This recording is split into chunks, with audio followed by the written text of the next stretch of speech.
Hello everyone, আমি বনি। আমার একটা ভিডিওতে তোমাদের অনেক অনেক স্বাগত আর ওয়েলকাম। তো আজ ছিল বৃহস্পতিবার সকালবেলা। সকাল সকাল ভাবলাম বেডশিটটা আজকে চেঞ্জ করব, তার জন্য লেগে পড়েছিলাম কাজে। তো দেখো, বেডশিটটা চেঞ্জ করতে করতে ভাবলাম যে আজকে ভালো বাইরে রোদ উঠেছে, তাহলে তোষকটাও আজকে রোদে দেওয়া যাক। তার জন্য তোষকটাকে রোদে দেবো বলে তোষকটা গুটিয়ে একেবারে বাহুবলী হয়ে চলে গেলাম ছাদে। আর ছাদে গিয়ে দেখতেই পাচ্ছ তোষকটা রোদে দিয়ে দিচ্ছিলাম। আমার জানো তো বরাবরই এই অভ্যাসটা আছে, মানে একটু করকরে রোদ উঠলেই না মনে হয় বালিশ তোষক বিছানা সমস্ত কিছু রোদে দিয়ে দিই। আমার এই স্বভাবটা খুবই আছে, বেশ ভালো লাগে জানো তো, একটু রোদে দিলেই বেশ জিনিসগুলো। আর দেখো, সকাল সকাল আজকে ব্রেকফাস্টে ছিল দই দিয়ে চিড়ে। আসলে কালকে মা অনেকটা দই পেতেছিল, তো দেখতেই পেলে।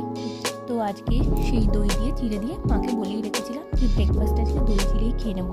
শীতকালে সেরকম একটা খাওয়া হয় না, গরমকালে দইটা ভালোই আমাদের পাতা হয়। তো এইদিকে দই চিড়ে নিয়ে বাটি নিয়ে বসে পড়েছিলাম ব্রেকফাস্ট করতে। আর ওইদিকে আজকে মাছ নিয়েছিল, মাছ চুনো মাছ আর হচ্ছে কাতলা মাছ। তো মাছগুলো ওদিকে ভাজতে বসিয়ে এদিকে আমি ব্রেকফাস্টটা সেরে নিচ্ছিলাম। আসলে কি বলতো, সকালবেলা অনেকটা তাড়াহুড়ো থাকে, সবারই বাড়িতে তাড়াহুড়ো থাকে।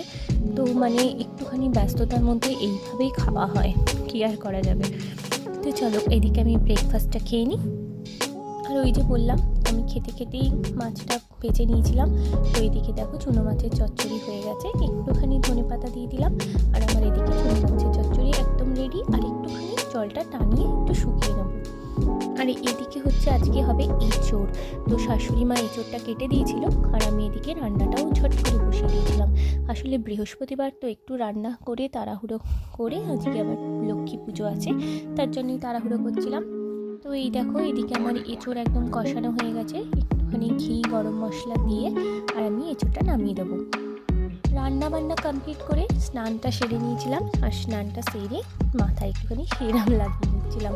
তো আমি সেরকম স্কিন কেয়ার বা হেয়ার কেয়ার আমার সেরকমই কিছু নেই, একদম নর্মাল সাদামাটা। আর এদিকে সমস্ত কাজ সেরে স্নান করে চলে এসেছিলাম ঠাকুর ঘরে। আর এই দেখো, আমাদের রাধামোহনকে আজকে জামা পরিয়েছি নতুন। কেমন লাগছে অবশ্যই তোমরা কমেন্ট করে বলিও। আমার তো ভীষণ সুন্দর লাগছিল, মনে হচ্ছিল দু চোখ ভরে শুধু দেখেই যায়। আর ওই যে বললাম, আজ তো বৃহস্পতিবার লক্ষ্মীর ঘট পাতার ব্যাপার থাকে, তো এখানে ঘরটাই সুন্দর করে সাজিয়ে নিয়েছিলাম।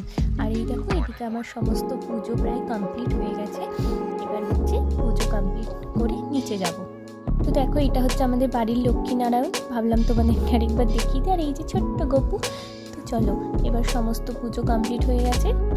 আর এই যে পুজো করতে করতে চলে এসছে রিও বাবা। আর আসলে ওর খুব খিদে পেয়ে গেছিলো, আজকে একটুখানি বেলা হয়ে গেছিলো, তো নিচে নেমেই